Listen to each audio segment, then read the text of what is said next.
اگلی نیکی جو کہ آسان نیکیوں میں سے ہے وہ کیا ہے؟ جو ابھی آپ نے انجام دی. ان اللہ و ملائکتہ یصلون علی النبی یا ایھا الذین آمنوا صلوا علیہ وسلموا تسلیما. صلی علی محمد و آل محمد.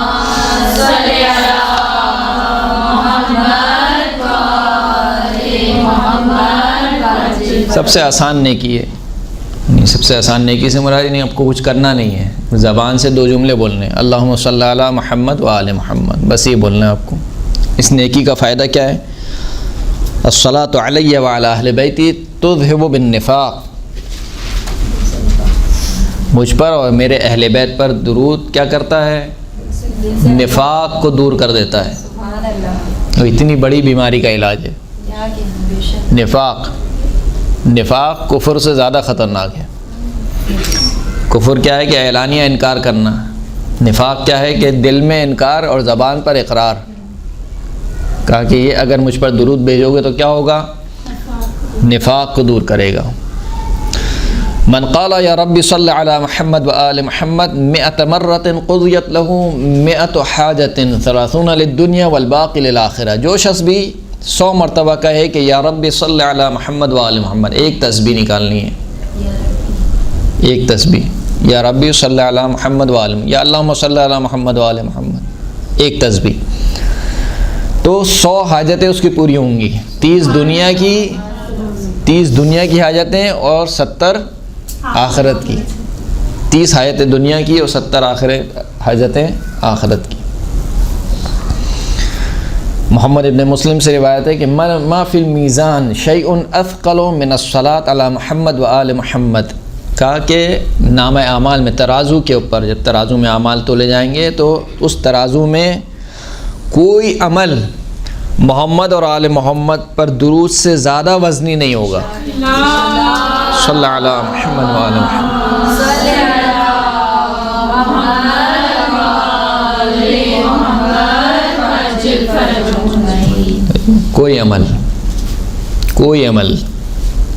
کوئی عمل میں کیا آتا ہے؟ سب آ جاتا ہے، نماز شب، صدقہ، سارے عمل.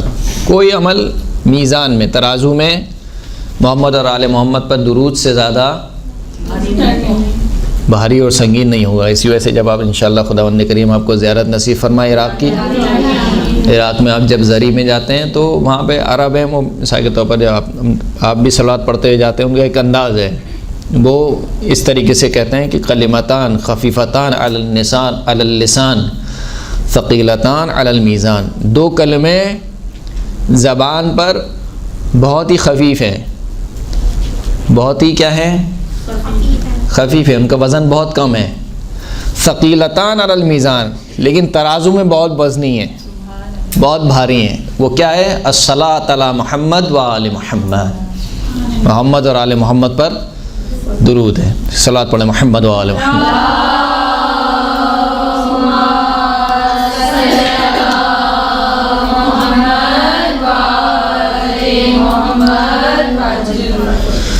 من لم يقدر على ما يكفر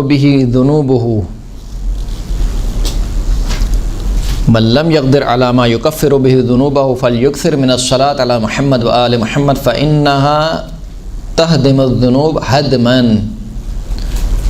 جو شخص اس بات پر قادر نہ ہو کہ اپنے گناہوں کا کفارہ، اپنے گناہوں کا جبران دے سکے. کیوں؟ کیونکہ بہت زیادہ ہو چکے ہیں، اس کے گناہ بہت زیادہ ہو چکے ہیں. کہ جس کے گناہ بہت زیادہ بڑھ جائے اسے کیا چاہیے؟ کثرت سے محمد اور آل محمد پر درود بھیجے. کیوں؟ کیونکہ محمد اور آل محمد پر درود بھیجنا گناہ کو جڑ سے ختم کر دیتا ہے، مٹا دیتا ہے، منہدم کر دیتا ہے. سرکار ختم مرتبت حضرت محمد مصطفیٰ صلی اللہ علیہ وآلہ وسلم صلی اللہ علیہ محمد. سرکار فرماتے ہیں کہ انا عند المیزان یوم القیامہ، قیامت کے دن میں ترازو کے پاس کھڑا ہوں گا. وہ کون سا ترازو؟ اس میں نامہ اعمال تولے جا رہے ہوں گے. اب آپ سوچیں کہ وہ ترازو کون سا ہوگا، کیسا ترازو ہوگا. بس اوقات انسان سوچتا ہے کہ ترازو کا بار بار ذکر آیا ہے، یہ ترازو کیسا ہوگا. جیسے دنیا کا ترازو ہے ویسی ہے یا کچھ اور ہے؟ روایت میں آئے کہ ترازو سے مراد کیا ہے؟ ایک طرف انبیاء اور اوصیاء کا عمل اور ایک طرف مجھ جیسے گناہ گار کا عمل. اب اس کو اگر تولا جائے، یعنی انسان سوچے ذرا، ایک پلڑے میں مولا کائنات کا عمل، ایک پلڑے میں میرا عمل.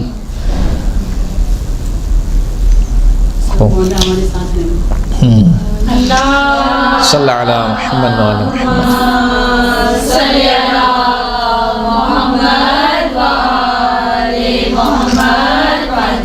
تو فرمائے کہ قیامت کے دن میں ترازو کے پاس ہوں گا. فمن ثقلت سیئاتہ علی حسناتہ، جس کی برائیاں اس کی نیکیوں پر غالب آ جائیں گی، یعنی برائیوں کا پلڑا بھاری ہوگا. جئت بالصلاۃ علی حتی اثقل بها حسناتہ یا حسناتہ. جب اس کی برائیوں کا پلڑا بھاری ہوگا تو میں جو اس نے مجھ پر درود بھیجا ہوگا وہ درود اپنے پاس سے نکال کر اس کے اعمال کے پلڑے میں رکھ دوں گا، یہاں تک کہ اس کا نیکیوں کا پلڑا بھاری ہو جائے گا. یعنی ایک درود سے نیکیوں کا پلڑا کیا ہو جائے گا؟ بھاری ہو جائے گا.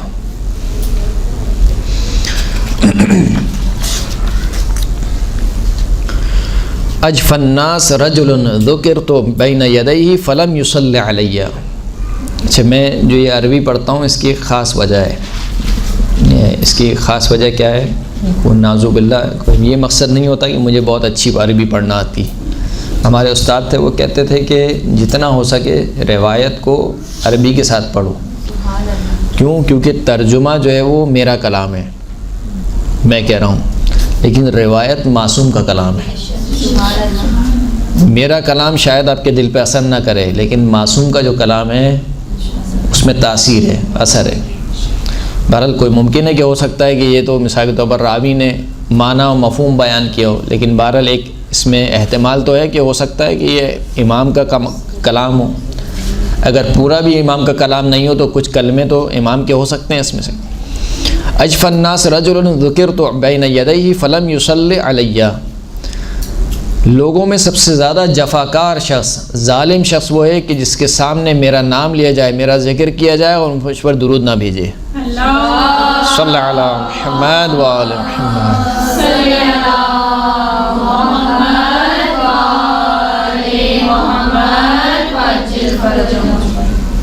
اکثر الصلاۃ علی فإن الصلاۃ علی نور فی القبر و نور علی الصراط و نور فی الجنہ. اللہ اکبر. کثرت سے مجھ پر درود بھیجو. کیوں؟ کیونکہ مجھ پر درود بھیجنا قبر میں نور ہے، پل صراط پر نور ہے اور جنت کا نور ہے. قبر کو نورانی کرنا چاہتے ہو تو کثرت سے کیا کرو؟ درود بھیجو. پورے صراط پر نور چاہتے ہو تو مجھ پر کثرت سے درود بھیجو. جنت میں نور چاہتے ہو تو مجھ پر کثرت سے درود بھیجو. کہا کہ شیطان کی دو قسمیں ہیں، ایک شیطان جن ہے، ایک شیطان انس ہے. ایک شیطان وہ ہے کہ جو جن ہے اور ایک شیطان وہ ہے جو انسان کی صورت میں شیطان ہے. کہا جو جن والا شیطان ہے وہ بھاگتا ہے کس سے؟ لا حول ولا قوت الا باللہ العلی العظیم. یعنی جب آپ یہ پڑھتے ہیں تو کیا ہے؟ شیطان اس سے بھاگ جاتا ہے. یہ کون ہے؟ جن والا شیطان. انسان والا شیطان کس سے بھاگتا ہے؟ وَيُبْعِدُ بِالصَّلَاةِ عَلَى النَّبِيِّ وَآلِهِ. جب آپ محمد پر درود صلی اللہ علیہ وآلہ وسلم درود بھیجتے ہیں تو اس سے انسان کا شیطان کیا ہوتا ہے؟ بھاگ جاتا ہے. من صلی علیہ مرۃ فتح اللہ علیہ بابا من العافیہ. جو ایک مرتبہ مجھ پر درود بھیجے خداوند کریم ایک دروازہ اس پر کھول دیتا ہے عافیت کا. عافیت کسے بولتے ہیں؟ صحت و تندرستی. صحت، کمال صحت و کمال تندرستی. ومن صلی علیہ مرۃ لم یبق له من ذنوبہ ذرۃ. جو ایک مرتبہ مجھ پر درود بھیجتا ہے خداوند کریم اس کے گناہوں کو مٹا دیتا ہے، ذرہ برابر بھی اس کے گناہ باقی نہیں رہتے ہیں. من صلی علیہ فی کتابۃ لم تزل الملائکۃ تصلی علیہ ما دام ذلک الکتاب مکتوبا الی یوم القیامہ. یہ بہت اہم حدیث ہے، اس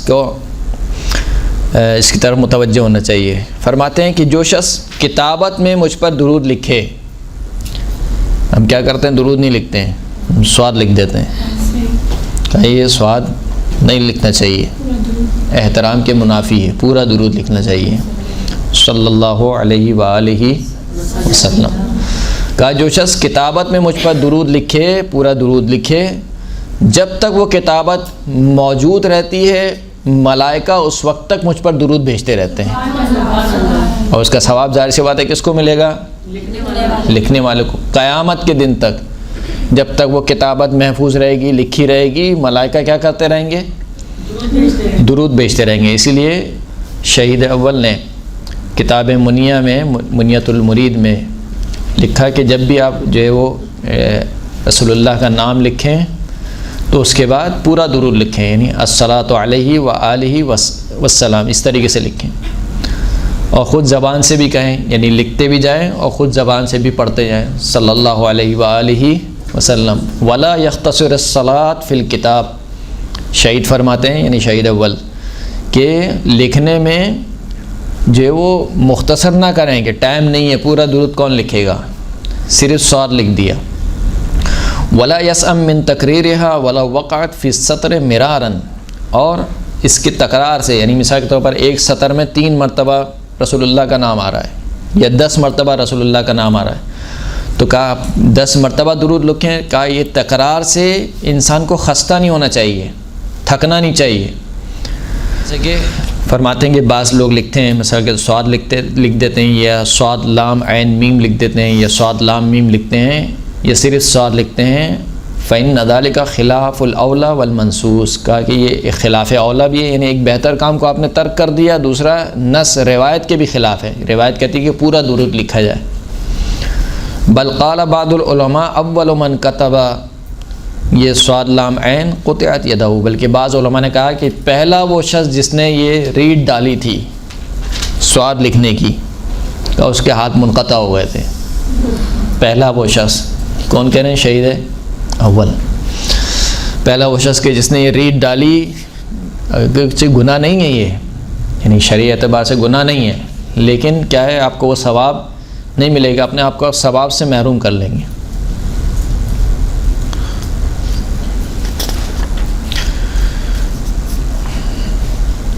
ایک صلوات پڑھیں محمد و آل محمد، صلی اللہ علی محمد و آل محمد۔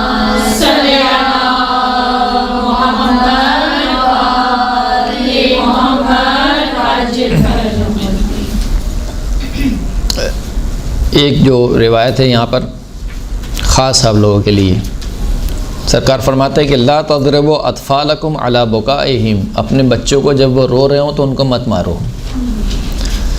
فإن بکاءہم 4 اشہر شہادۃ لا الہ الا اللہ، جو بچہ جب روتا ہے، چھوٹے بچے کی بات ہو رہی ہے، جب وہ روتا ہے تو 4 ماہ تک جب وہ روتا ہے تو اس کا جو رونا ہے وہ لا الہ الا اللہ ہے، یعنی وہ گواہی دے رہا ہے لا الہ الا اللہ کی۔ و4 اشہر الصلاۃ علی النبی و آلہ، اور 4 مہینے کے بعد جو اس کا رونا ہے وہ نبی اور آل نبی پر درود ہے۔ و4 اشہر الدعاء لوالدیہ، اس کے بعد جو 4 مہینے وہ رو رہا ہے وہ اپنے والدین کے لیے دعا کر رہا ہے۔ لہٰذا اپنے بچے کو، یعنی چھوٹے بچے کو مت مارو۔ جو شخص بھی نماز صبح اور مغرب کے بعد قبل اس کے کہ اپنا پہلو بدلے، جیسے کہ تسبیح حضرت زہرا سلام اللہ علیہ کے لیے بھی یہ کہ جیسے انسان نماز کو ختم کرے اسی حالت میں تسبیح پڑھے، قبل اس کے کسی سے گفتگو کرے یا اپنا پہلو بدلے اس سے پہلے تسبیح پڑھے۔ اسی طریقے سے اگر نماز صبح اور نماز مغرب کے بعد قبل اس کے کہ اپنا پہلو بدلے یا کسی سے گفتگو کرے اس سے پہلے اگر یہ کہے، کیا کہے؟ ان اللہ و ملائکتہ یصلون علی النبی یا ایھا الذین آمنوا صلوا علیہ وسلموا تسلیما اللہم صل علی محمد النبی و ذریتہ، یہ کہے قضى اللہ لہ 100 حاجۃ، خداوند کریم اس کی 100 حاجتیں پوری کر دے گا۔ 70 فی الدنیا و 30 فی الآخرہ، 70 حاجتیں دنیا میں اور 30 حاجتیں کس میں؟ آخرت میں۔ پھر سرکار فرماتے ہیں کہ جو شخص بھی خالص نیت کے ساتھ اور خالص قلب کے ساتھ مجھ پر 1 مرتبہ درود بھیجے گا، قضى اللہ لہ 100 حاجۃ، خداوند کریم اس کی 100 حاجتیں پوری کر دے گا۔ اور جو شخص مجھ پر دن میں 3 مرتبہ درود بھیجے یا ہر رات 3 مرتبہ درود بھیجے، یعنی یہ ہر دن 3 مرتبہ یا ہر رات 3 مرتبہ درود بھیجے، حبا لی و شوقا الیہ، لیکن اس کا یہ درود کس وجہ سے ہو؟ مجھ سے محبت کی وجہ سے ہو اور میرے شوق کی وجہ سے ہو۔ تو کان حقا علی اللہ عز وجل ان یغفر لہ ذنوبہ، تو خداوند کریم کا حق یہ ہے کہ خداوند کریم اس کے ذنوب، اس کے گناہوں کو بخش دے۔ تلک اللیلہ و ذالک الیوم، یعنی جس دن اور جس رات وہ 3 مرتبہ درود پڑھے، اس دن کے گناہ اور اس رات کے گناہ کیا کر رہے خداوند کریم؟ معاف کر دے۔ دیکھیں میں بار بار عرض کر رہا ہوں آپ سے، یہ جتنا ثواب آپ سن رہی ہیں اس کا یہ مطلب نہیں کہ انسان گناہ کرے، یعنی اس حدیث پر اعتماد کرتے ہوئے انسان کہے کہ صحیح ہے 3 مرتبہ درود پڑھ لیں گے گناہ معاف ہو جائیں گے، اب جو گناہ چاہے کرو، ایسا نہیں، یہ حدیث یہ نہیں کہہ رہی ہے، بلکہ یہ حدیث کیا کہہ رہی ہے کہ مثال کے طور پر اگر کوئی گناہ تم سے سرزد ہو گئے ہیں بے خیالی میں، یا مثال کے طور پر نفس کے غالب آنے کی وجہ سے گناہ سرزد، ہم معصوم نہیں ہے بالآخر، یا غفلت کے عالم میں اگر کوئی گناہ تم سے سرزد ہو گیا ہے تو رات کو 3 مرتبہ درود پڑھو، تمہارے گناہ معاف ہو جائیں گے۔ دن میں 3 مرتبہ درود پڑھو، تمہارے گناہ کیا ہوں گے؟ معاف ہو جائیں گے۔ اسی طریقے سے اور جتنی بھی روایات ہیں گی کہ جس میں گناہوں کے معاف ہونے کا تذکرہ ہے، اس تمام روایتوں کا مفہوم یہی ہے، یعنی اگر کوئی شخص امام حسین کے غم میں 1 مرتبہ آنسو بہائے، 1 آنسو بہائے تو اس کے گناہ بخش جاتے ہیں، اس کا یہ مطلب نہیں ہے کہ اسی حدیث پر اعتماد کرتے ہوئے گناہ سب انجام دیتا رہے اور کہے کہ میں تو بس محرم میں رو لوں گا میرے گناہ بخش جائیں گے۔ نہ یہ مطلب ہے کہ جو مثال کے طور پر کچھ لوگ ہیں جو کہتے ہیں، اسی اشکال کی وجہ سے کچھ لوگ کہتے ہیں کہ نہیں یہ حدیث صحیح نہیں ہے، تو آپ حدیث کو صحیح نہیں سمجھیں۔ حدیث یہ نہیں کہہ رہی ہے کہ آپ جو چاہے گناہ کریں، امام حسین کی مجلس برپا کریں، آپ کے گناہ بخش جائیں گے، نہیں، حدیث یہ کہہ رہی ہے کہ اگر آپ سے گناہ سرزد ہوئے ہیں، چاہے وہ گناہ کبیرہ ہوں چاہے وہ گناہ صغیرہ ہوں، اور گناہ کا سرزد ہونا سرکشی کی وجہ سے نہیں ہے، طغیان کی وجہ سے نہیں ہے، اللہ کی حدود سے خارج ہونے کی وجہ سے نہیں ہے، بلکہ گناہ سرزد ہو گئے، مثال کے طور پر کسی نے اپنے نفس پر جو وہ عمل کیا، اپنی خواہش نفس پر اپنا عمل کیا، یا غفلت کی وجہ سے کسی بھی وجہ سے بالآخر گناہ سرزد ہو گئے تو وہ گناہ معاف ہو جائیں گے، نہ یہ کہ ان حدیثوں پر عمل کرنے کی وجہ سے انسان گناہ کرے، ورنہ تو یہ حدیثیں جیسے میں نے آپ کے سامنے عرض کر رہا ہوں، ابھی بسم اللہ کے آپ نے فضائل پڑھے، ابھی یہ درود کے آپ فضائل پڑھ لیں، اس طریقے سے تقریباً آپ اگر احادیث کے باب کو اٹھا کر دیکھیں گے تو ایک پورا ذخیرہ ہے، اور ہر باب میں تقریباً اسی قسم کی حدیثیں، مثلا صدقے کے بارے میں حدیث ہے یہ کہ گناہ معاف ہوتے ہیں، حج کے بارے میں کہا جو شخص حج انجام دے گویا ایسے ہے کہ ابھی ابھی دنیا میں پیدا ہوا ہے، جو شخص حج انجام دے، تو اس کا مطلب کیا ہے؟ انسان پورے سال حج گناہ کرے اور 1 سال جا کے حج انجام دے، یہ کہنا چاہ رہی ہے حدیث یا نہیں؟ اسی طریقے سے روزے کے بارے میں، نماز کے بارے میں، جب انسان نماز کے لیے کھڑا ہوتا ہے تو اس کے گناہ ایسے جھڑتے ہیں جیسے درخت سے پتے، حدیث ہے۔ لیکن ان تمام حدیثوں کا مطلب یہ نہیں ہے جو بعض ہمارے عوام الناس سمجھتی ہے، یا بعض جو ان حدیثوں پر اشکال کرنے والے سمجھتے ہیں۔ ان تمام حدیثوں کا مطلب یہ ہے کہ اگر آپ سے گناہ سرزد ہو گئے ہیں اور آپ متوجہ ہو گئے ہیں آپ خداوند کریم کی جانب، تو ان اعمال کو انجام دیجیے، خداوند کریم انشاءاللہ ان اعمال کے وسیلے سے آپ کے گناہ کیا کر دے گا؟ معاف کر دے گا۔ صلوات پڑھیں محمد و آل محمد، صلی اللہ علیہ وسلم۔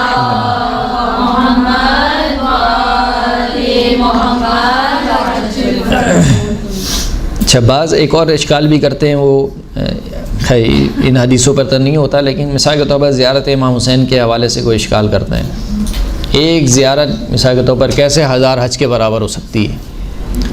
ایک زیارت جو وہ کیسے 1000 عمرے کے برابر ہو سکتی ہے؟ وہ بھی عمرہ مقبولہ، وہ بھی حج مقبولہ، وہ بھی حج و عمرہ جو رسول اللہ کے ساتھ انجام دی ہوں۔ تو عرض خدمت یہ ہے کہ یہ آپ لوگ تیاری کر رہے ہیں، اس کا مطلب ٹائم ختم ہو گیا ہے۔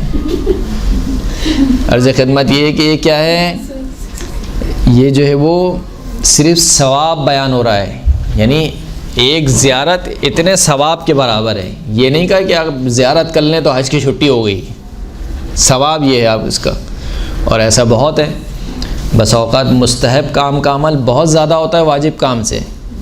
فجر کی نماز کا ثواب کیا ہے؟ اس کے مقابل میں نماز شب کا ثواب کوئی تقابل نہیں ہے، لیکن بالآخر نماز فجر واجب ہے، نماز شب مستحب ہے۔ تو مستحب کام پہ ثواب رکھا ہی اس وجہ سے ہے کہ وہ مستحب ہے، یعنی اس میں چھوٹ ہے، اور خداوند کریم چاہتا ہے کہ وہ اس کام کو انجام دے، میرا بندہ اس کام کو انجام دے۔ جیسے آپ بچوں میں کرتے ہیں، مثال کے طور پر آپ بچوں کو کیا دیتے ہیں؟ لالچ دیتے ہیں نا، فلاں کام کرو گے ٹافی ملے گی، فلاں کام کرو گے یہ ملے گا، فلاں کام یہ کرو گے۔ تو جب آپ بچے سے کوئی ایکسٹرا کام لینا چاہتے ہیں تو کچھ ایکسٹرا گفٹ دیتے ہیں اس کو، تاکہ بچوں کو زیادہ اشتیاق ہو۔ اگر وہی مثال کے طور پر لنچ ہے جو روزانہ کا لنچ ملنا ہے، تو وہ تو بچہ وہ کام تو نہیں کرے گا جو آپ اس سے ایکسٹرا کام کرانا چاہتے ہیں، کہ یہ تو مما روزانہ ہی دیتی ہیں۔ جب آپ کچھ ایکسٹرا دیں گے اس کے ساتھ، تو پھر وہ بچہ کہے گا، یعنی سوچے گا تو صحیح کم از کم کہ اب اس کو کرنا چاہیے یا اس کو نہیں کرنا چاہیے۔ درود پڑھیں محمد و آل محمد۔